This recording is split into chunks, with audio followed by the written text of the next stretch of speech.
యోహాను సువార్త 15వ అధ్యాయంలో 8 వచనాలు మనము చదువుతున్నాం. మీరు బాగా గమనించి ఉంటే ఈ భాగంలో ఒక పదం చాలా సార్లు కనిపించింది. ఏంటో ఆ పదం? నిలిచి ఉండు. ఇంకేమైనా ఉందా? ఫలించుట. ఫలించుట ఎన్నిసార్లు ఉంది? నిలిచి ఉండు ఎన్నిసార్లు ఉంది? పక్క పెట్టించుందాం. యోహాను రాసిన సువార్త 15వ అధ్యాయం మొదటి 8 వచనాలు మనము చూస్తున్నాం. 8 వచనాలు విడిచిపెట్టేయండి కావాలంటే. మొదటి 5 వచనాలు ఫలించుట అనే పదం ఎన్నిసార్లు ఉంది వచ్చాడు? 5 వచనాలే. మొదటి వచనంలో ఉందా? లేదు. 2వ వచనంలో ఎన్నిసార్లు ఉంది? ఫలించుట 3 సార్లు ఉంది. 3వ వచనంలో ఉందా? లేదు. 4వ వచనంలో ఎన్నిసార్లు ఉంది? 3, 2, 5. 5వ వచనంలో ఎన్నిసార్లు ఉంది? ఒకసారి. 5 వచనాలలోనే 6 పర్యాయాలు ఉండే పదం ఏంటి? ఫలించుట. మనం ఇంకా క్రిందికి చదివినప్పుడు 8వ వచనంలో ఇంకోసారి ఉందా? ఉంది. అయితే 16వ వచనం కూడా నేను చదువుతాను, అక్కడ కూడా ఉంది. మీరు నన్ను ఏర్పరచుకోలేదు, మీరు నా పేరిట తండ్రిని ఏం అడుగుదురో అది ఆయన మీకు అనుగ్రహించినట్టు మీరు వెళ్ళి ఫలించుటకును మీ ఫలము నిలిచి ఉంటకును నేను మిమ్మల్ని ఏర్పరచుకొని నియమించి తిని. ప్రభువు ఈ మాటలు ఎవరితో మాట్లాడుతున్నాడు? మనం 8 వచనాలు చదువుతున్నాం కదా. ముందు 8వ వచనం చివరిలో ఉంచండి. ఎవరితో మాట్లాడుతున్నాడు ఆయన? ఇందువలన మీరు నా శిష్యులు అగుదురు. శిష్యులతో మాట్లాడుతున్నాడు. ఎప్పుడు మాట్లాడుతూ ఉన్నాడు? ఇది 15వ అధ్యాయం కదా. 14వ అధ్యాయం చివరి వచనం చివరిలో ఏముంది వచ్చాడు? 37వ వచనం. అందులో చివరిలో ఏముంది? లెండి ఇక్కడ నుండి వెళదాం. శిష్యులతో అంటున్నాడు. లెండి అంటే వాళ్ళు కూర్చొని ఉన్నారు అన్నమాట. కూర్చొని ఉన్నారు. లెండి వెళ్దామన్నారు. ఆయన లెండి అంటే వృద్ధి ప్రభు అంటారు. లేచారు, వెళ్తా ఉన్నారు. ఎక్కడికి వెళ్తా ఉన్నారు? 15వ అధ్యాయంలో 16వ అధ్యాయంలో 17వ అధ్యాయంలో ఎక్కడికి వెళ్తున్నారో తెలియదు. 18వ అధ్యాయం మొదటి వచనం ఒకసారి చూడండి.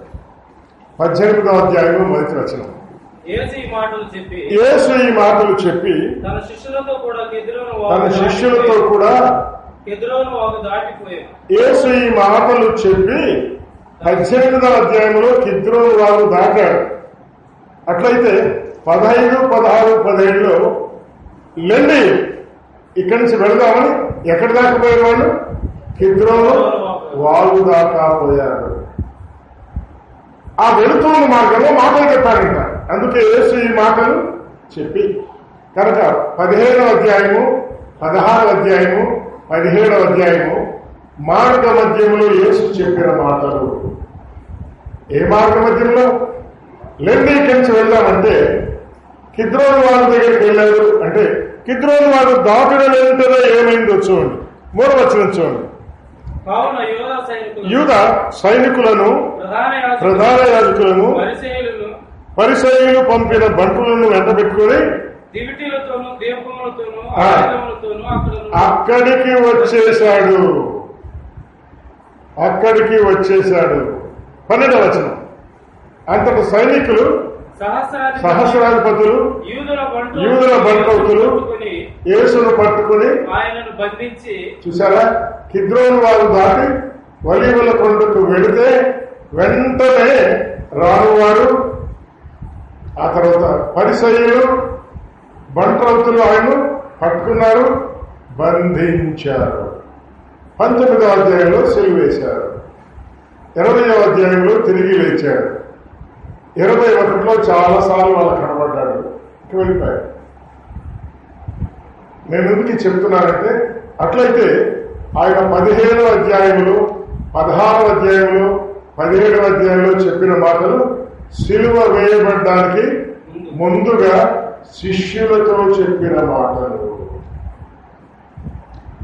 సెలవేపడానికి ముందు ఎక్కడున్నాడు? ఎక్కడ వాళ్ళు కూర్చొని ఉన్నారు? లెండి వెళ్దామని ఎందుకన్నాడు? ఇతర సువార్తల్లో మనం చూస్తే ఆయన మేడగదిలో కూర్చున్నాడు. మేడగదిలో కూర్చుండి పస్కాను ఆచరించాడు. తర్వాత ఒక రొట్టెను పట్టుకున్నాడు, ఆశీర్వదించి ఇది మీ కొరకై విరవబడుచున్న నా శరీరం. అందుకే 18వ అధ్యాయం 19వ అధ్యాయంలో విరవబడ్డాడు. తర్వాత ఒక పాత్రను పట్టుకున్నాడు, మీ కొరకై చిందించబడుచున్న నా నిబంధన రక్తం. చిందించబడిందా? యేసును పట్టుకున్న వాళ్ళు ఒలివల కొండ మీద నుంచి ఈడ్చుకుంటూ వెళ్తుంటే ఆయన శరీరంలో రక్తమంతా చిందింది. కిద్రోను వాగు దాటి వెళ్ళాడుగా ఇప్పుడు కొండ మీదకి. వాళ్ళు కొండ క్రిందికి ఇచ్చి మళ్ళా కిద్రోను వాగులో కూడా ఇచ్చారు. ఆయన శరీరంలో చిందిన రక్తము కిద్రోను వాగులో కలిసిపోయింది. ఇప్పుడు ఆ వాగంతా ఏమైంది? రక్తమయమైంది. మనం తెలుగులో పాట పాడుకుంటారు కొన్నిసార్లు.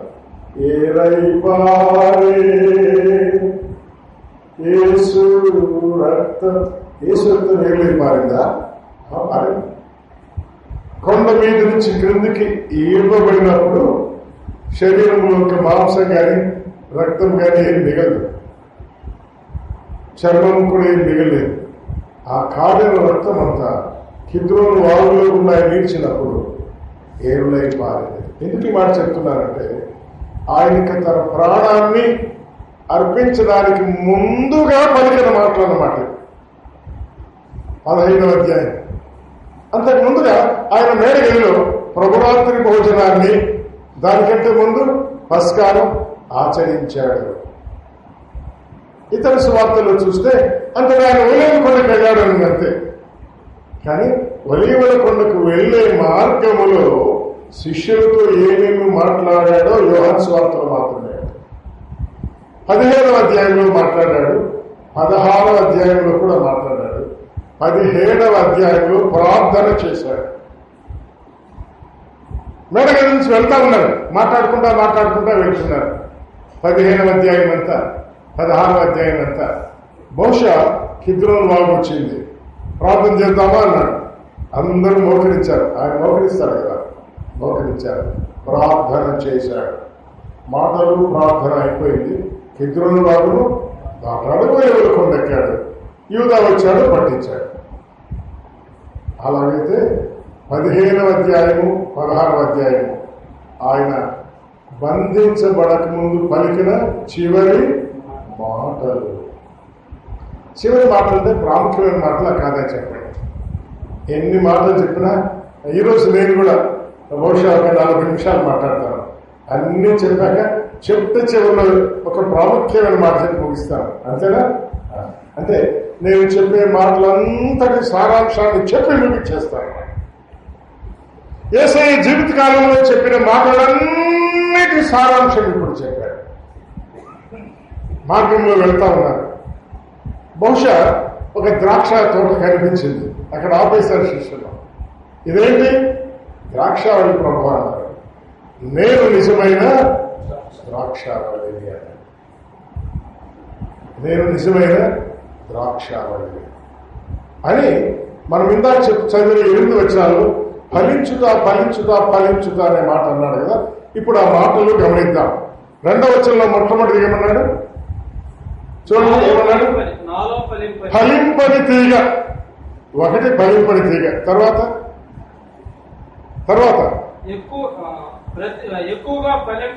దానికంటే ముందుగా ఫలించు ప్రతి తీగ. చూసారా? ఫలింపని తీగ, ఫలించు తీగ.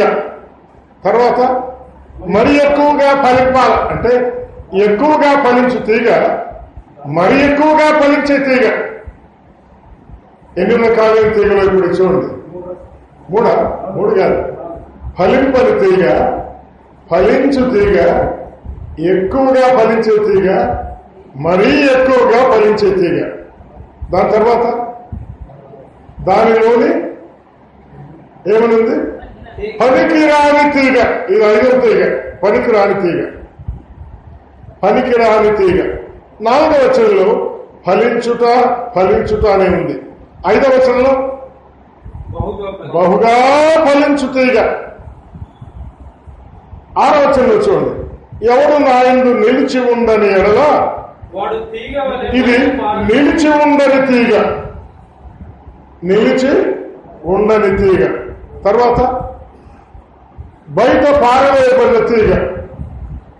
తర్వాత ఎండిపోయిన తీగ. తర్వాత అగ్నిలో పారవేయబడు తీగ. ఆ తర్వాత 10 అయిపోయినాయి. కాలిపోయే తీగ 11. కాలిపోయే తీగ 11. 16వ వచనంలో నేను చదివాను కదా, ఆయన మీకు అనుగ్రహించినట్టు మీరు వెళ్లి ఫలించుటకును మీ ఫలము నిలిచి ఉంటను. ఇది 12వ తీగ, ఫలము నిలిచి ఉండే తీగ. ద్రాక్షావళిని చూపించాడు, 12 రకాలైన తీగలు చూపించాడు. మా మధ్య కూడా ఏమన్నా పటం ఉంటే బాగుంది, ఈ 12 రకాలైన తీగలు చూపించే పటం.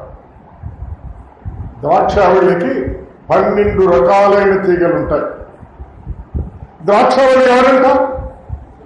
యేసుప్రభువే. మరి తీగలు ఎవరు? తీగలు మీరు అన్నాడు, మీరే. శిష్యులను పట్టుకొని తీగలు మీరే అన్నాడు. ఈ రాత్రి వేళ తీగలు కూడా మనమే అన్నమాట. ఈ రాత్రి తీగలు అంటే క్రైస్తవులే, ఆయన శిష్యులే. సరే, ఈ 12 రకాలైన తీగలలో ఏ తీగలను మనం మెచ్చుకోవచ్చు, ఏ తీగలను మనం మెచ్చుకోలేము, లేదా ఏ తీగలను ప్రభువు మెచ్చుకుంటాడు, ఏ తీగలను ప్రభువు మెచ్చుకొనడో మీరు లెక్క పెట్టండి. మొట్టమొదటి చూడండి, మొట్టమొదటి తీగేమి? ఫలింపని తీగను ఒప్పుకుంటాడా? కుమారుడు పరీక్షకి వెళ్ళాడు, ఫలించలేదు, తండ్రి సంతోషపడతాడా? లేదు లేదు. మెచ్చుకొనని తీగలను ఎడం చేతులు లెక్క పెడతాడు. ఫలింపని తీగ. తర్వాత ఫలించు తీగ, పాస్ అయ్యాడు కుమారుడు, తండ్రి సంతోషపడతాడు లేదా? ఈ మధ్య 10th క్లాస్ రిజల్ట్స్ వచ్చాయండి. నాకొకరు మా అమ్మాయికి 10కి 10 అన్నారు, ఇంకొకరు 10కి 8.2 అన్నారు, ఇంకొకరు 10కి 6.2 అన్నారు. ముగ్గురు సంతోషపడుతున్నారు. 10కి 10 వచ్చిన వాళ్ళు సంతోషపడుతున్నారు, 10కి 8.2 వాళ్ళు సంతోషపడుతున్నారు, 10కి 6.2 వాళ్ళు కూడా అంకుల్ మా బాబుకు 8.2 వచ్చింది అని ఫోన్ చేస్తారు. ఇంకొకరు మా బాబుకు 6.2 వచ్చేది నవ్వుతా చెప్తున్నారు. 10కి 10 వచ్చిన వాళ్ళు నవ్వుతా చెప్తున్నారు. అంటే ఫలిస్తే చాలు, అవునా? కనుక కుడి చేత సంతోషించే తీగల విషయమై నేను లెక్క పెడుతున్నాను, చూస్తామండి. తర్వాత ఏముంది? ఫలించు ప్రతి తీగ అంటూ ఎక్కువగా ఫలించే తీగ ఒకటి, దాని ముందు ఇంకా ఏముంది? మరీ ఎక్కువగా ఫలించే తీగ. ఇప్పుడు నేను చెప్పాను 10th క్లాస్లో ముగ్గురికి మార్కులు వచ్చాయి. ముగ్గురులో 6.2 అంటే 10 ఫలించే తీగ అనుకోండి. 8.2 అంటే ఎక్కువగా ఫలి వచ్చింది. 10 వచ్చిన వాడు మరీ ఎక్కువగా ఫలించాడు. 3 రకములైన తీగలు. ఫలించు తీగ, ఎక్కువగా ఫలించు తీగ, మరీ ఎక్కువగా ఫలించు తీగ. దేవుడు ఇష్టపడిన తీగలు ఫలించని తీగ. మంచిది. ఇప్పుడు 4వ వచనానికి రండి.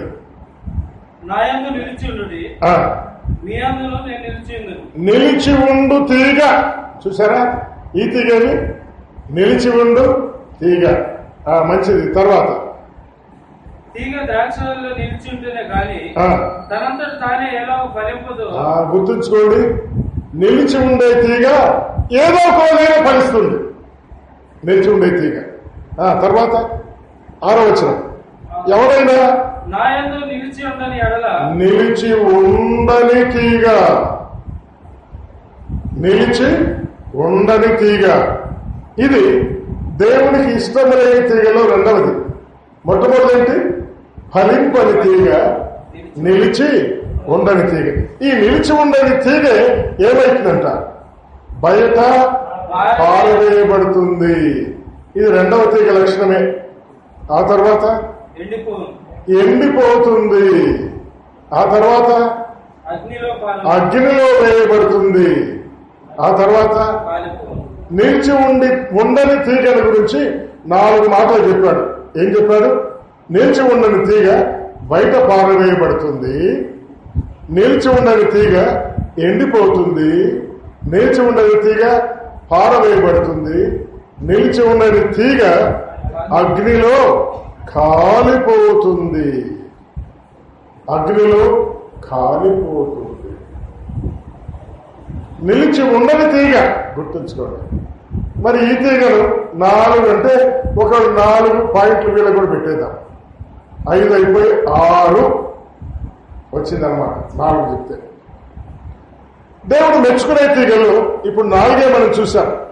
5వ వచనంలో ఏముందో చూడండి. ఎవడు నా యందు నిలిచి ఉండునో వాడు బహుగా ఫలించు తీగ.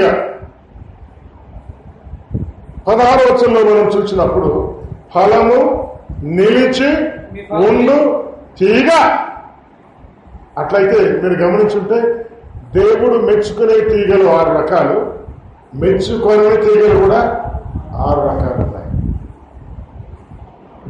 అయితే మెచ్చుకొని 6 రకాల తీగల్లో ఒక తీగ విషయమై ఆయన చెప్పిన మాటలు ముందు మనం చూద్దాం. 6వ వచనంలో ఎవడు నా యందు నిలిచి ఉండడో, ఎవడు నా యందు నిలిచి ఉండడో. మీరు బాగా ఆలోచించేయండి. నేను యేసు ప్రభువుని నమ్ముకున్నాను. అంటే తీగ నేను ద్రాక్షావళిలో నిలిచి ఉన్నాను. అవునా? యేసు ప్రభువుని నమ్ముకోవడం అంటే సామెతల గ్రంథం 23వ అధ్యాయం 26వ వచనంలో నా కుమారుడా నీ హృదయం నాకిమ్ము అన్నాడు. అంటే నేనేం చేస్తున్నాను? క్రీస్తు యేసును నా హృదయంలో చేర్చుకుంటున్నాను. క్రీస్తు యేసు ఎక్కడున్నాడు? నా హృదయంలో ఉన్నాడు. హృదయంలో ఏముంటుంది? రక్తము ప్రవహిస్తూ ఉంటుంది అన్నమాట. అట్లయితే యేసుక్రీస్తు నా హృదయంలో ఉంటే ఎవరి రక్తం నాలో ప్రవహిస్తూ ఉంటుంది? యేసు రక్తం. యేసు రక్తం ఏం చేస్తుంది? ప్రతి పాపము నుండి పవిత్రుడుగా చేస్తుంది. కనుక నిలిచి ఉండే తీగ అంటే పవిత్రపరచబడిన తీగ. ఎట్లా? యేసు రక్తము ద్వారా పవిత్ర పరచబడిన తీగ. యేసు రక్తము మనల్ని పవిత్రపరుస్తుంది. మంచిది. నా తీగలో నుంచి ఇంకో తీగ పుట్టుకొచ్చింది. అంటే నా కుమారుడు అనుకోండి. వాడు యేసు నమ్ముకోలేదు. యేసు వాడి హృదయంలో ఉంటాడా? యేసు అనే ద్రాక్షావళిలో నిలిచి ఉన్నట్ట నిలిచలేదట. శారీరకంగా నాకు పుట్టాడు కానీ అయితే ఆత్మీయంగా నేను ఏ ద్రాక్షావళిలో వాడు నిలిచి లేదు. వాడి పేరు ఉండేది యోహాను పేరు పెట్టారు. పేరు యోహానే కానీ అయితే ద్రాక్షావళిలో నిలిచిన వాడు కాడు. యోహాను సువార్తలోని 8వ అధ్యాయం 21వ వచనం చూడండి. యోహాను రాసిన సువార్త 8వ అధ్యాయము 21వ వచనం. మరి ఒకప్పుడు ఆయన నేను వెళ్ళిపోతున్నాను, మీరు అంటే ఆయన బంధువులే ఉన్నారన్నమాట. మీరు నన్ను వెతుకుదురు కానీ మీ పాపములోనే ఉండి చనిపోదురు. చూసారా? పాపములోనే ఉండే తీగ, నిలిచి ఉండే తీగ నాకు పుట్టాడు. వాడికి యోహాను పేరు పెట్టారు కానీ వాడు పాపంలోనే నిలిచి ఉన్నాడు. మీరు ఈ పాపంలోనే ఉండి ఎంతవరకు ఉన్నాడు? చచ్చేంత వరకు పాపంలో ఉన్నాడు. అంటే యేసు నమ్ముకోలేదు. కానీ యోహానే తర్వాత నేను వెళ్ళు చోటికి మీరు రాలేరు, పరలోకానికి మీరు రాలేరు. కనుక యేసు నందు నిలిచి ఉండని తీగలు కూడా శారీరకంగా మనం పుట్టినవాళ్ళే అనమాట. కానీ యేసు నమ్ముకున్న వాళ్ళు మరి వాళ్ళ పరిస్థితి ఏమైందంట? మళ్ళీ ఇప్పుడు 15వ అధ్యాయం 6వ వచనం. ఎవడు నా యందు నిలిచి ఉండడో వాడు బయట పారవేయబడతాడు. యేసును నమ్ముకొని వారి జీవితం ఎప్పుడు బయట ఉన్నట్టే ఉంటుంది. బయట పారవేయబడినట్టే ఉంటుంది. డబ్బుందా? ఉండవచ్చు. ఆరోగ్యం ఉందా? ఉండవచ్చు. చదువుందా? ఉండవచ్చు. తెలివితేటలున్నాయా? ఉండవచ్చు. కానీ ఏం లేదు.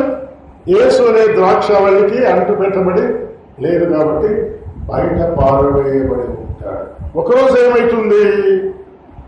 ఎండిపోవును. యేసుని నమ్మని వాళ్ళ జీవితాలు ఎండిపోతాయి. యేసుని నమ్మిన వారి జీవితాలు కలకలాడుతూ ఉంటాయి. వారి ముఖాలు చూసినప్పుడే కనుకోవచ్చు. వారు యేసులో ఉన్నారా? వారి ముఖాల్లో సంతోషం ఉంటుంది, వారి ముఖాల్లో సమాధానం ఉంటుంది. ఇది 15వ అధ్యాయం. కానీ 14వ అధ్యాయంలో మీరు చూడండి, శాంతిని మీకు అనుగ్రహించి వెళుతున్నారన్నాడు. 14వ అధ్యాయము 27వ వచనంలో. కనుక యేసు నమ్మిన వారి హృదయంలో ఏముంటుంది? శాంతి ఉంటుంది.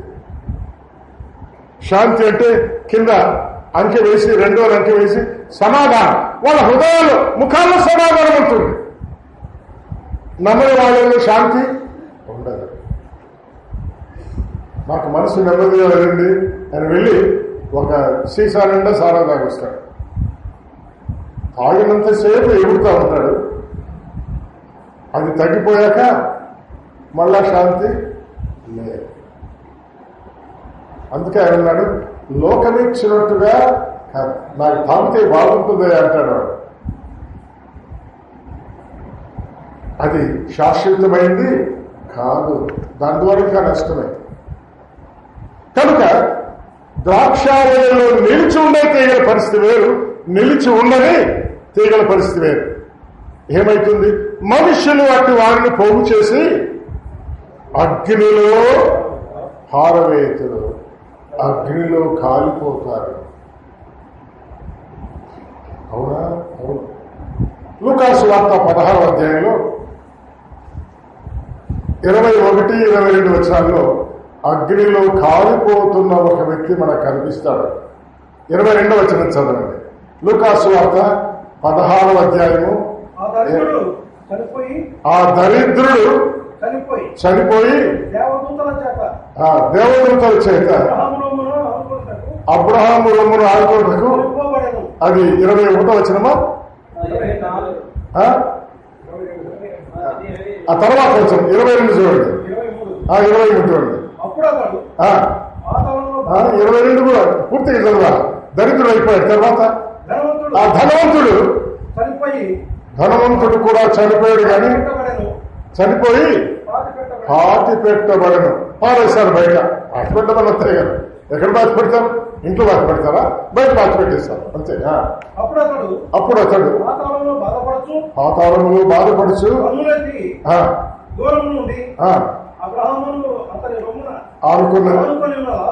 చూచి అమ్మా కనికరపడి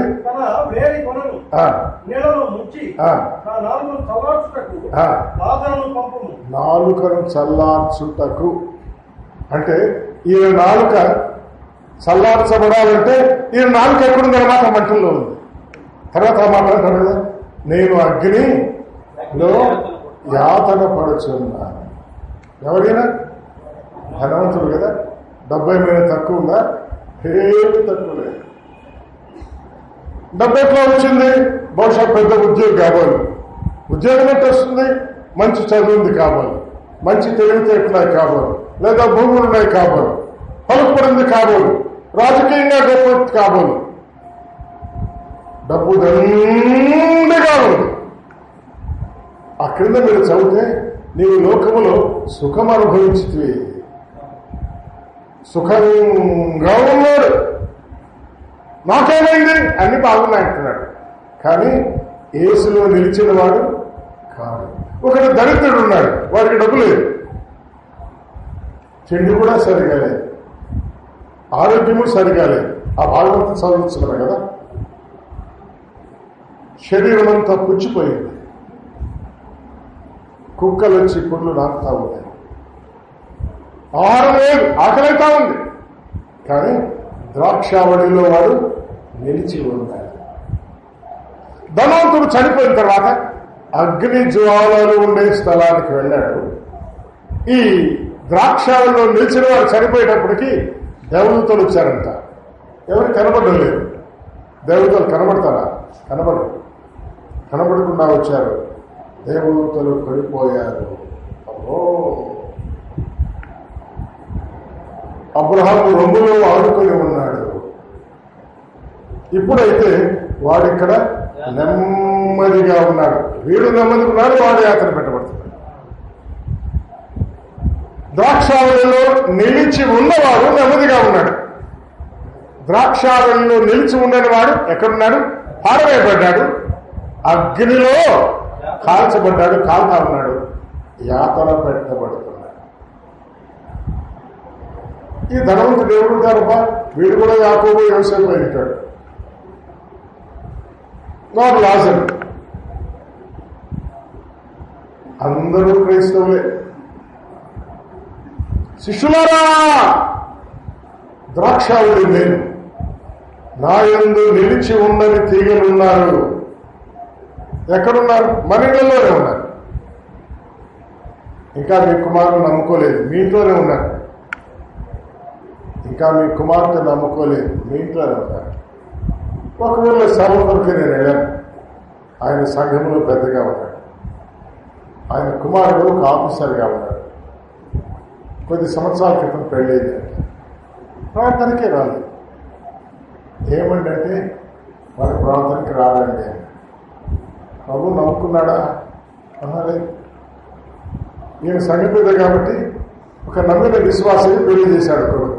ఆ అమ్మాయి ప్రార్థనకు వచ్చి నేను వాక్యం చెబుతుంటే, ప్రశ్న అడుగుతుంటే ఆ అమ్మాయి జవాబిస్తారు. తర్వాత భోజనం పెట్టినప్పుడు ఆయన మా కోడలండి అని పరిచయం చేశారు. అయ్యా చూశారా, నన్ను మందిరంలో నేను అడిగిన ప్రతి ప్రశ్నకు ఆమె జవాబు చెప్తాను, కానీ నీ కుమారుడు కనపడలేదు. ఏంటి వారి కుమారుడు కనపడలేదంటే ఇంకొక ఆయన అడుగుతున్నాడు. ఆయన గెజిట్ ఆఫీసర్ అండి. అయితే ఏమి? డబ్బు దండిగా సంపాదిస్తా ఉన్నాడండి. మీరు దేవుని నమ్ముకున్న పిచ్చోళ్ళు, మీకు సంపాదించే తెలియదు అంటాడట. నా సంపాదించు. లూకాసు వార్త 16వ అధ్యాయం 22వ వచనం చదువు అని చెప్పాలి కదా. చెప్పడానికి నాకు అవకాశం ఇవ్వలేదు. నేను ఒక మాట చెప్పాను, అయ్యారు మా జీవిత చరిత్రలో దేవుడు చేసిన కార్యాలకు పుస్తకంగా రాశాను. సంఘ పెద్ద గారు మీకు పంపిస్తాను, మీ పిల్లలకి ఇచ్చి చదివించండి అని చెప్పారు. ధనం ఉండవచ్చు, చదువు ఉండవచ్చు, ఆఫీసర్ కావచ్చు. నువ్వు ఆయన అనుకుంటున్నాడు యేసుని నమ్ముకున్న పిచ్చోళ్ళు వీళ్ళు సంపాదించేవాడు తెలియదు అనుకుంటున్నాడు. ఆ సంపాదించు. ఒకరోజు ఏం సంపాదించుకుంటాం? అగ్ని కూడా సంపాదించుకుంటాం. కనుక ద్రాక్షావళిలో నిలిచి ఉండని తీగలు ఎక్కడున్నారు? మన ఇళ్లలోనే ఉన్నారు. ఒకవేళ నీ కుమారుడు ద్రాక్షావళిలో నిలిచి ఉంటే నీ ఇంటికి వచ్చిన కోడలు ద్రాక్షావళిలో లేదు. ఏమయ్యా, నా కొడుకు డాక్టర్ అయితే డాక్టర్మ కావాలని పెళ్లి చేశారు, కానీ ఆమె తీగల ఆమె నిలిచిన తీగ కాదు. కాకపోతే చేస్తావా? అబ్బాయి ఎవరు చేసుకుంటావు. ద్రాక్షావళిలో నిలిచి ఉందనే తీగలను తమ ఇళ్లలో చేర్చుకుంటా ఉన్నాడు. ఈరోజు జరిగేది అదే. కనుక ఎక్కడున్నారో ఆ ద్రాక్షావళిలో నిలిచి ఉండని వాడికి మన ఇళ్లలోనే ఉన్నారు. 2 కుమారులు ఉన్నారా? ఒక కుమారుడు నమ్ముకున్నాడు, ద్రాక్షావళిలో నిలిచున్నాడు. రెండోవాడు నమ్ముకోలేదు. ఒక కుమార్తె ఉన్నారా? కుమార్తె నమ్ముకుందండి, కుమారుడు నమ్ముకోలేదు. లేకపోతే కుమారుడు నమ్ముకున్నాడండి, కుమార్తె నమ్ముకోలేదు. అసలు నీ భర్త నమ్ముకున్నాడా? నమ్ముకుంటే ఇంత పాటు గుడికాడు. ఎంతమంది స్త్రీలు ఉన్నారు ఇక్కడ? ఏమయ్యారు మీ భర్తలు? నమ్ముకున్నారా?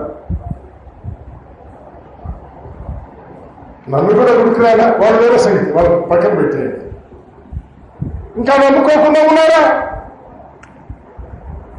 క్రైస్తవ కోటిలో ద్రాక్షావళిలో నిలిచి ఉండని తీగలు ఎన్నో ఆలోచించేయండి. గుర్తుంచుకునే వాళ్ళకి జ్ఞాపకం చేయండి. అయ్యా, నేను చనిపోతే దేవుడితో వస్తానని తీసుకోవడానికి, నువ్వు చచ్చిపోతే అగ్నిగుండంలో ఇస్తారు, కాలుస్తాను. అమ్మా, నీ కుమారుడు అగ్నిలో కాలిపోతాడు. అమ్మా, నీ భర్త అగ్నిలో కాలిపోతాడు. అమ్మా, నీ కుమార్తె అగ్నిలో కాలుతుంది. నీ ఇంటికి వచ్చిన కోడలు అగ్నిలో కాలుతుంది. నీ ఇంటికి వచ్చిన వాడు అగ్నిలో కాలుతాడు. ఎప్పుడు చెప్పారు?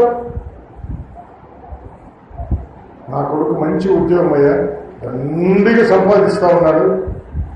సంపాదించు, ధనవంతుడి సంగతికి నీ కుమారుడి సంగతి కూడా అట్లా అవుతుంది, లేదా నీ కోడల సంగతి అట్లాగే అవుతుంది. గుర్తుంచుకోండి, ఎవడు నా యందు నిలిచి ఉండడో వాడు బయట పారవేయబడతాడు, అగ్నిలో పారవేయబడతాడు, కాలిపోతాడు. నీకు ఇష్టమా? ఈ రాత్రి ఇంకా యేసు నమ్మకుండా, ద్రాక్షావళి యేసులో నిలిచి ఉండకుండా అట్లాగే ఉంటానికి ఇష్టపడుతున్నారా? గుర్తుంచుకోండి, ఆ ధనవంతుడిలాగా నరకములో కేకలు వేసినా ఏమీ రాదు. ఏం కావాలంట? ఒక చుక్క నీళ్లు. ధనవంతులకు లోకంలో నీళ్లు తక్కువైతాయండి. ధనవంతులు ఏ ఫంక్షన్కి వెళ్ళినా కెన్లీ వాటర్ బాటిల్ తెచ్చిపెట్టారు, దండగా పెద్ద పెద్ద తెచ్చిపెట్టారు. కొంచెం దావతానికి పడిసిపోతారు. మనమైతే మనం తెచ్చుకుంటాం, అయ్యో అయిపోతాయి, తక్కువ అయిపోతాయి. వాళ్ళకి లెక్కే లేదు. నరకము డబ్బు పెట్టి కొనుక్కోవడానికి వీలుందా? లేదు. నీ డబ్బు ఏమైంది? నీ డబ్బు అక్కడికి రాదు, నీ తెలివితేటలు అక్కడికి రావు. ఒక చుక్క నీళ్లు దొరికితే బాగుండు అనుకుంటాడంట. ఎవరు? నీ కుమారుడే. ఎవరు? నీ కుమార్తె. ఎంత బాధ, ఎంత వేదన ఉంటుందో ఆలోచించేయండి. ఆ బిడ్డలకు యేసుని గురించి పరిచయం చేయండి. ఇలాంటి మీటింగులకు బలవంత పెట్టి తీసుకురండి. దేవుని మాటలు శక్తి కలిగినవి. ఆ శక్తి గల మాటలు వింటూ ఉంటే వాళ్ళ హృదయంలో ఏదో ఒక రోజు కార్యం జరుగుతుంది. వాళ్ళు వినాలంటే ఆ మాటలు వాళ్ళ హృదయంలో జరగడతారు. వాళ్ళ నోట్లో ఆ మాటలు వస్తాయి. నేను ఒకసారి యేసు నమ్ముకోండి, నేను పాపిని అని ఒప్పుకోండి అంటా ఉంటే, నేను ఇంట్లో పెడితే మాకు మనవి రాలేదు. 2 సంవత్సరాలు 4 నెలలు నేను పాపిని తాతయ్య అని చెప్తాను. ఎంత వయసు? 2 సంవత్సరాలు. దిక్కుదోచడం నాకేం చేయాలి? ఎక్కడ విన్నావమ్మా? ఎక్కడ వినింది? చర్చిలో ఇతరులు ఒప్పుకుంటా ఉంటే వినింది. ఇంకో రోజు బాప్తిస్మాల గురించి మాట్లాడుతూ ఉండి, బాప్తిజం పొందాలా అని చెప్తా ఉంటే ఇంటర్వ్యూ నేను బాప్తిజం పొందుతా. మాకేం దిక్కుదోచండి, నమ్ముకోలేదులే. కానీ ఆ మాటలు ఎక్కడి నుంచి వచ్చాయి? మందిరములో వింటూ ఉండగా వచ్చాయి. చర్చకు వచ్చిన వాళ్ళు అందరూ వందనాలు చెప్తా ఉన్నారు. ఒకరు ఎవరో ప్రైజులాడని చెప్పారు. ఇంటికి వచ్చి పీతలాడటం ఏం నాయన అంటే ఎవరో చెప్పారు. అయ్యో వద్దు తల్లి పలకూడదంటే, మేము పలకొద్దు అంటున్నామని కానీ నమ్ముతా అదే మాట అంటాను. నేను ఎందుకు చెప్తా ఉన్నానంటే, మన పిల్లలు ఏ మాటలు వింటా ఉంటే వాళ్ళు బదులుగా మనకు చెప్పలేకపోవచ్చు, వాళ్ళ హృదయంలో అవి పనిచేస్తాయి. ఇలాంటి కొడుకులు పిలుచుకొని రండి. అగ్నిలో కాలుతావులు అని చెప్పిన మాటలు వాళ్ళ హృదయంలో పనిచేస్తాయి. యేసయ్యను నమ్ముకోవాలి అని దేవుడు పలికించే మాటలు వాళ్ళ హృదయంలో కార్యరూపకానికి ఏదో ఒకటి వస్తాయి. వాళ్ళు మీరు పిలుచుకొని రాకపోతే, వాక్యంతో వారికి పరిచయం చేయకపోతే అట్లాగే ఉంటారు. ప్రభు ఏమన్నాడు? మీరు మీ పాపములోనే ఉండి చనిపోవద్దు, నేను వెళ్ళి పరలోకానికి మీరు శుభ్రంగా రాలేరు. నువ్వు వెళ్తావు పరలోకానికి, నీ కొడుకు రాడు. నువ్వు వెళ్తావు పరలోకానికి, నీ కూతురు రాదు. నువ్వు వెళ్తావు పరలోకానికి, నీ భర్త రాడు.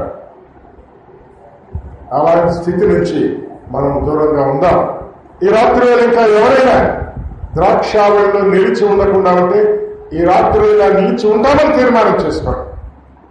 కనుక నిలిచి ఉండని తీగ, బయట పారవేయబడే తీగ, ఎండిపోయే తీగ, అగ్నిలో వేయబడే తీగ, కాలిపోయే తీగ.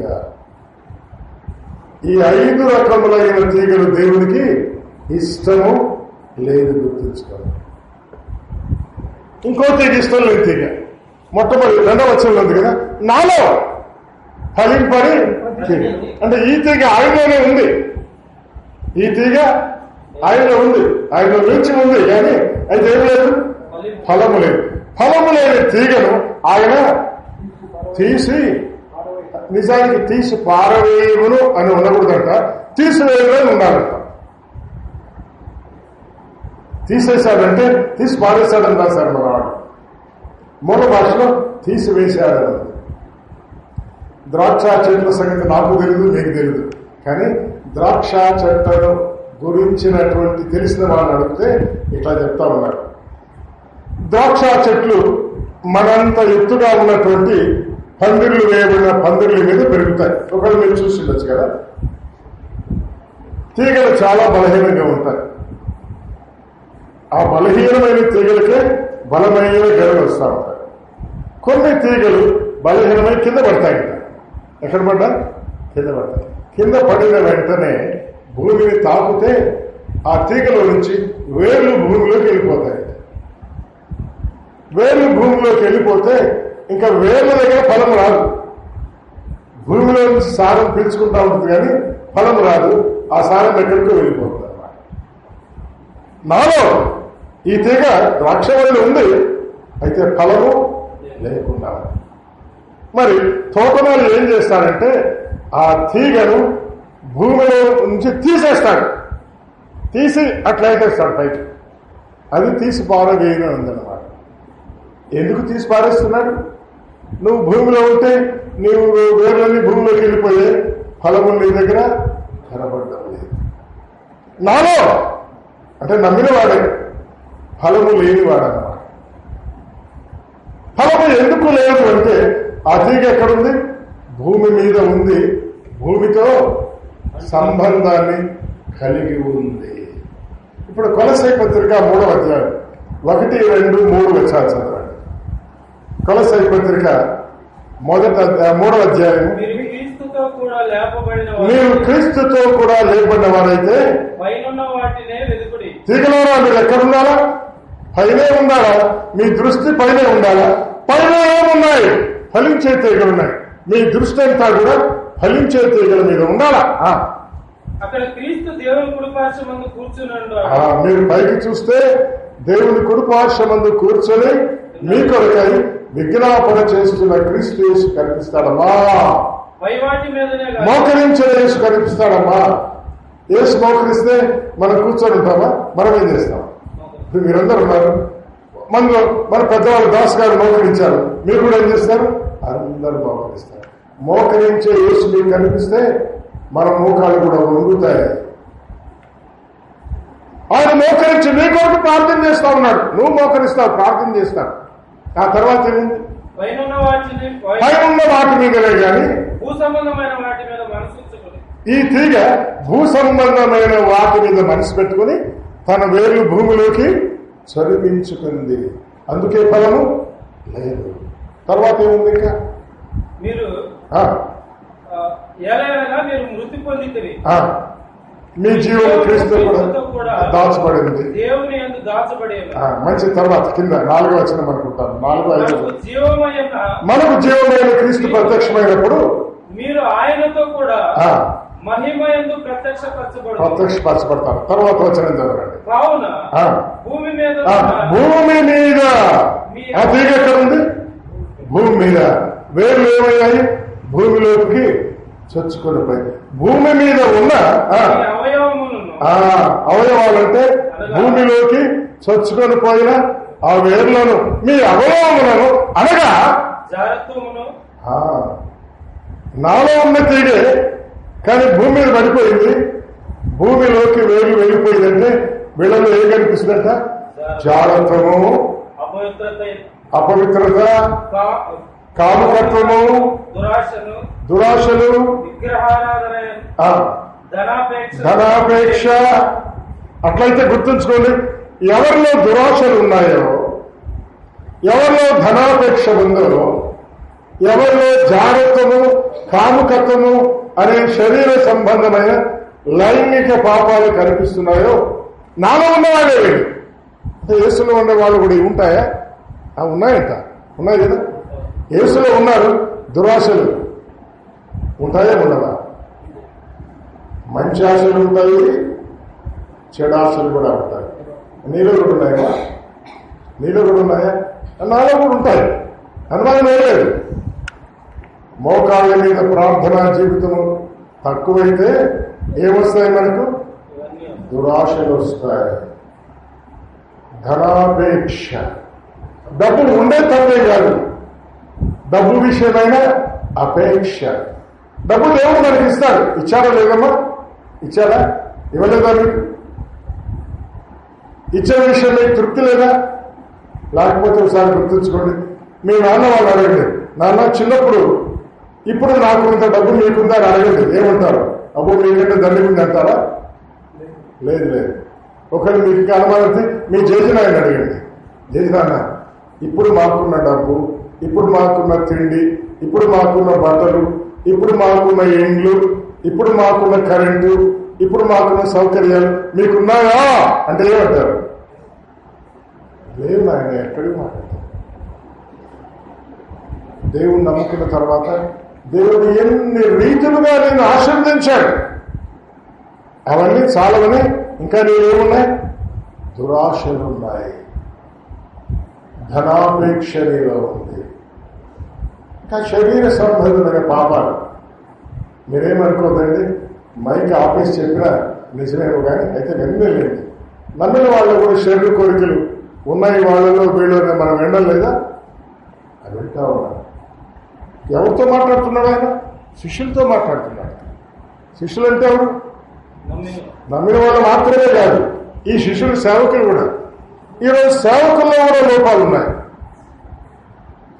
సేవకుల్లో దురాశ ఉంది, సేవకుల్లో ధనాపేక్ష ఉంది, సేవకుల్లో శరీర సంబంధమైనటువంటి లోటుపాట్లు ఉన్నాయి లేదా? ఒకరిద్దరే తలుపుతున్నారు, మిగిలిన వాళ్ళు నిమ్మకనే వెతున్నారు. సరే, వాళ్ళని పక్కన పెట్టేయండి. శిష్యులు అంటే మనమే అనుకుందాం. మీరు రాత్రి మనలో ఎంతమందిలో ఇటువంటి ఆశలు ఉన్నాయి? మనలో ఎంతమంది ఇలాంటి స్థితిలో ఉన్నాం? ఈ రోజు కూడా అట్లాగే ఉన్నాం. లేదా ఒకప్పుడు నాలో ఉండింది, ఆ దురాశలు నేను తీసేసుకున్నాను, ఆ ధనాపేక్ష నేను తీసేసుకున్నాను, ఆ శరీర సంబంధమైనటువంటి పాపపు కోరికలు నేను తీసివేసుకున్నాను అని చెప్పగలవా? గుర్తుంచుకోండి, అవి తీసివేసుకోకపోతే నువ్వు ఆయనలో ఉండే తీగవే కానీ అయితే ఫలం నీకేమీ ఉండదు. ఏమి ఫలం లేదు. ఒక్క ఆత్మను కూడా ప్రభుదేవుడు తెచ్చే అనుభవం నీకు లేదు. ఫలము అంటే నెంబర్ 1 ఆత్మల సంపాదన. రోమీయులకు రాయబడిన పత్రిక మొదటి అధ్యాయము 13-14 వచ్చాను చదవండి. రోమీయులకు రాయబడిన పత్రిక మొదటి అధ్యాయము 13-14 వచ్చాను. సహోదరులారా, నేను ఇతరులైన అన్య జనులలో పౌలు గారు అన్యులకు స్వార్థం ప్రకటిస్తే అన్యులు యేసు నమ్ముకున్నారు. అమ్మా, నువ్వు స్వార్థ ప్రకటిస్తే ఎవరు నమ్ముకుంటున్నారా? బాబు, నువ్వు ప్రకటిస్తే నమ్ముకుంటున్నారా? అన్యులు నమ్ముకుంటున్నారా? పౌలు గారు ప్రకటిస్తే అన్యులు నమ్ముకున్నారు. అన్య జనులు అనే ఫలమును పొందినట్లు ఆయన పొందాడు. నువ్వు పొందావా? నీ జీవితంలో ఎంతమంది అన్యులను యేసు ప్రభువుని నడిపించి అన్ని ఫలాలు పొందావు ఒకసారి ఆలోచించే. రక్షించేది మనం కాదులే, కానీ దానిలోనికి నడిపించేది మనం, సువార్త ప్రకటించేది మనం, సాక్ష్యం ఇచ్చేది మనం. ఈ అధ్యాయంలో 27 వచనాలు 27వ వచనంలో మళ్ళీ మనం చూద్దాం. సాక్ష్యం ఇచ్చుటానే మాకు, నీవిచ్చే సాక్ష్యము ద్వారా అన్యులు యేసు నమ్ముకోవాలి. శిష్యులారా, నేను వెళ్ళిపోతున్నా, ఇవి నా చివరి మాటలు. ఇంకా కిద్రోను వాళ్ళు దాటేశామంటే నేను ప్రార్థన చేస్తాను. 17వ అధ్యాయంలో ప్రార్థన. కిద్రోను వాళ్ళు దాటుతాను, ఇస్కరియోతు వస్తారు, రాను వాళ్ళు వస్తారు, నన్ను పట్టుకుంటారు, ఈడ్చుకుంటూ వెళ్ళిపోతారు. ఇంకా నేను మీతో మాట్లాడలేదు. కనుక చివరిదిగా నేను చెప్పే మాట ఏమిటి? మీరు వెళ్ళి ఫలించాలా, మీరు వెళ్ళి ఫలించాలా. ఇంతవరకు ఫలింపని తీగగా మీరున్నారేమో. ఈ రాత్రి దేవుడు మీకు చెప్పే మాట, మీరు ఫలించే తీగలాగా ఉండాలా. ఫలించే తీగల గురించి చెబుతూ 2వ వచనం 2వ రోజు ఏమన్నాము? ఫలించు ప్రతి తీగ ఫలించు తీగలు. నేను చెప్పాను 6.2% వచ్చిన తల్లి ముఖం కలకలాడుతూ ఉందన్నమాట. అరే 10కి 10కి రాలేదే అనే చింత ఎక్కడికి పోయిందో కానీ పాస్ అయ్యాడలే. 6.2 ఫస్ట్ క్లాస్ వచ్చిందిలే, సంతోషం. కనుక అటువంటి ఫలమైన మనలో కనిపిస్తే ప్రభు సంతోషిస్తాడు. కానీ ఆ ప్రభు కోరే ఫలం ఏంటి? ఎక్కువగా ఫలించాలి. 6.2 వచ్చిందా, ఈసారి 8.2 రావాలా అంటున్నాడు. ఆ ఇంప్రూవ్మెంట్ రాసి తెచ్చుకుంటాను డాడీ అన్నాడు తండ్రి. తెచ్చుకున్నాడు. మళ్ళీ ఏమన్నాడు? ఈసారి 10కి 10 రావాలయ్యా, మరీ ఎక్కువైన ఫలం రావాలా అన్నాడు. ద్రాక్షావళి ఫలములు అంటే మన దగ్గర ఉండే ద్రాక్ష తోటలు, మన ద్రాక్ష పండ్లు కాదు. ఇవి ఎక్కడి ద్రాక్ష తోటలు? ఆయన మేడగది నుండి ఒలీవల కొండకు వెళ్తున్న మార్గంలో ఉండేవంటే యెరూషలేము పట్టణంలో ఉండే ద్రాక్ష తోటలు అన్నమాట. యెరూషలేము పట్టణంలో ఉండే ద్రాక్ష తోటను అంటే ఇశ్రాయేల్ దేశంలో ఉండే ద్రాక్ష తోటల గురించి సంఖ్యాకాండం 13వ అధ్యాయంలో ఒక మాట ఉంది. ఒక్క ద్రాక్షాగల కనిపిస్తే అక్కడ కూడా 12 మంది పోయారు శిష్యుల్లాగా. దీన్ని తీసుకెళ్దాం మన దేశానికంటే ఒక్కడు మోయడానికి చేత కాలేదంట. ఏం చేశారు? ఒక దండకు కట్టుకుని 2 మోసారు. అది ఇశ్రాయేల్ దేశంలో ఉండే ద్రాక్ష తీగ యొక్క గెల.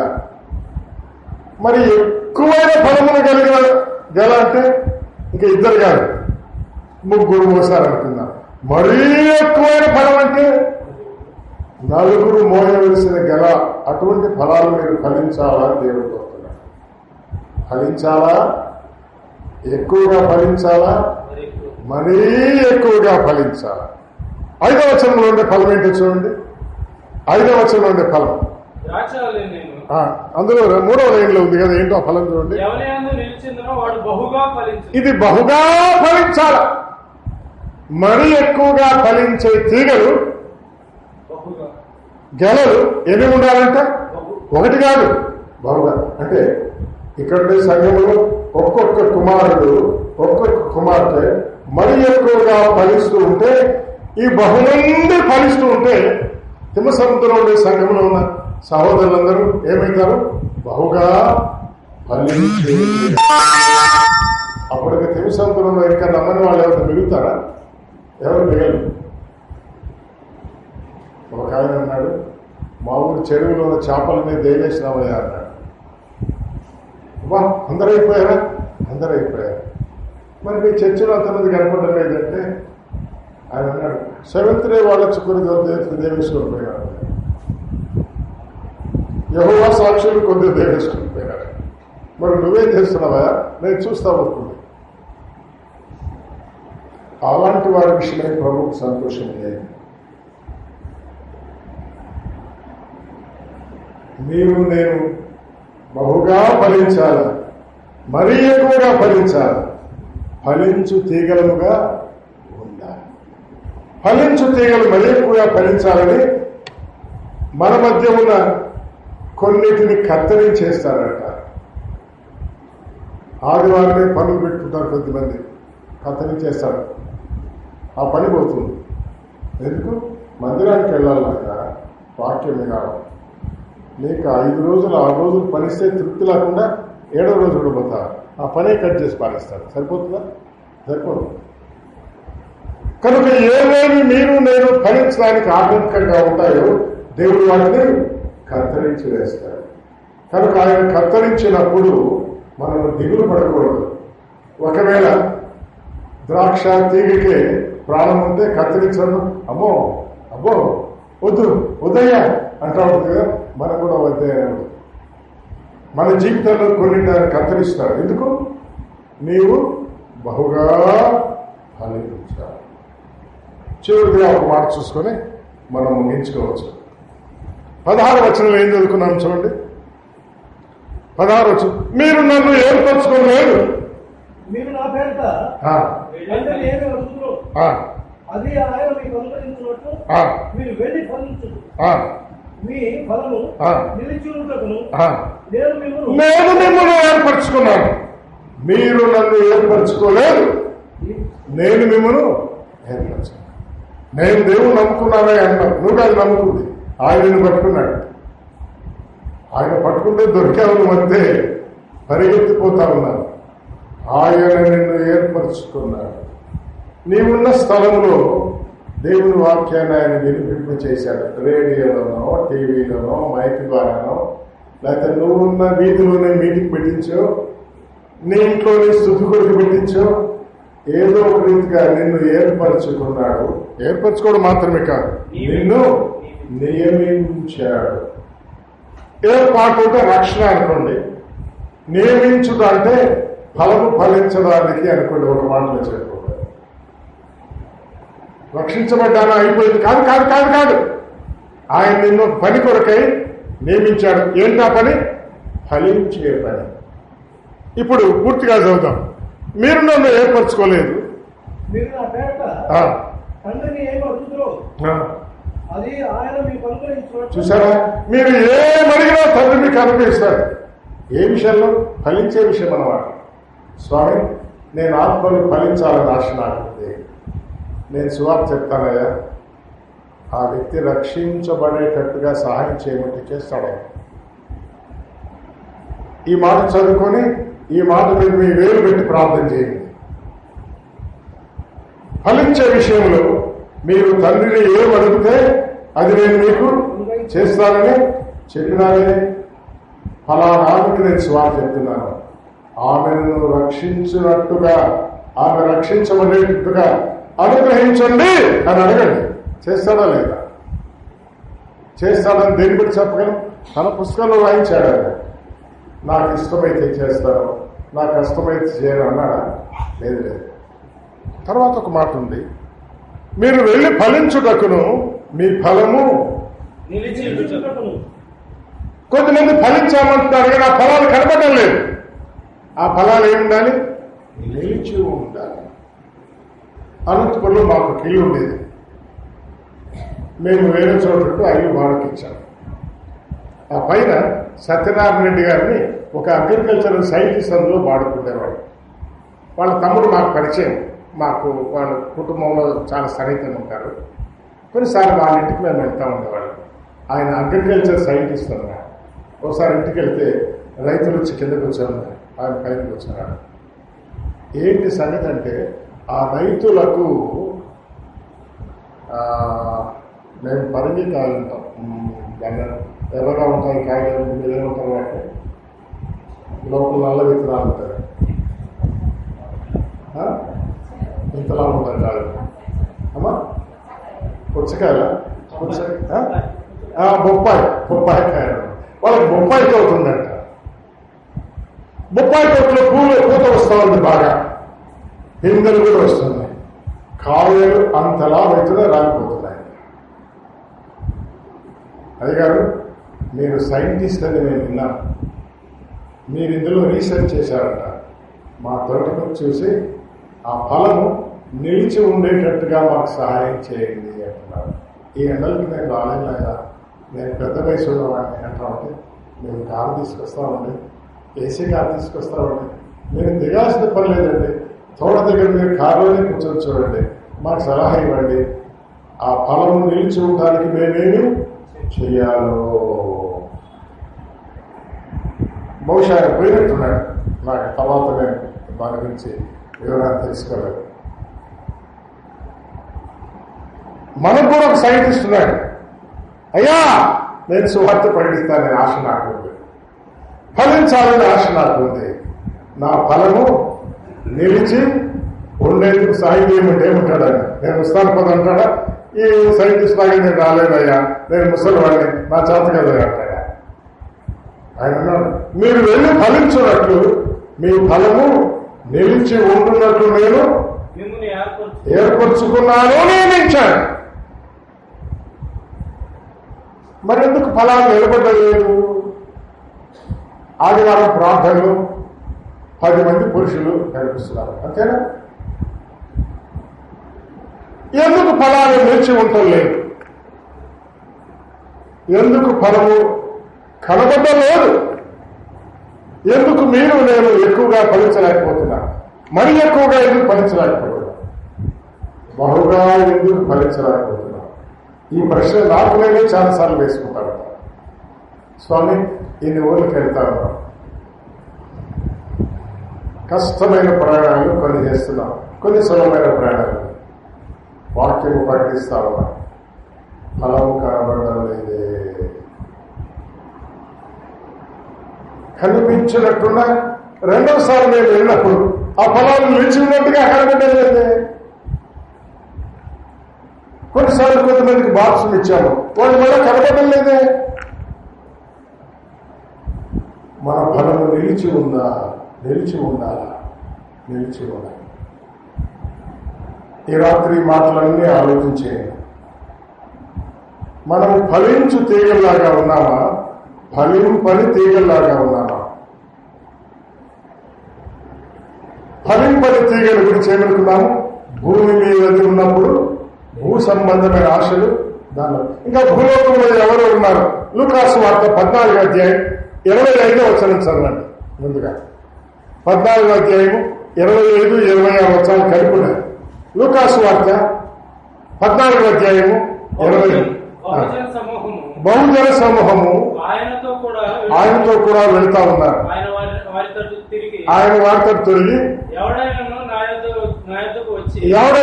నా యొద్దకు వచ్చి, అంటే నాయన నిలిచి ఉండి తన తండ్రిని, తల్లిని, భార్యను, పిల్లలను, అన్నదమ్ములను, అక్కచెల్లను, ప్రాణమును సహా ద్వేషింపకుంటే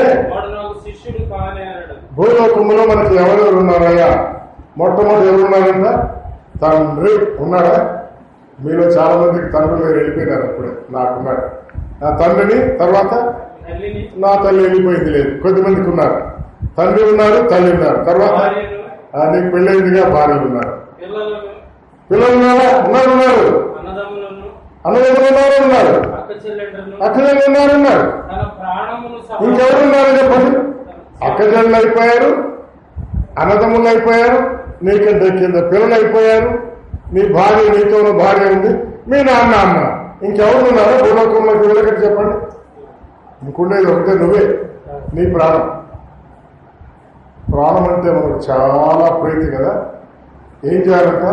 వీళ్ళందరినీ, నీ ప్రాణాన్ని కూడా ద్వేషించాలా.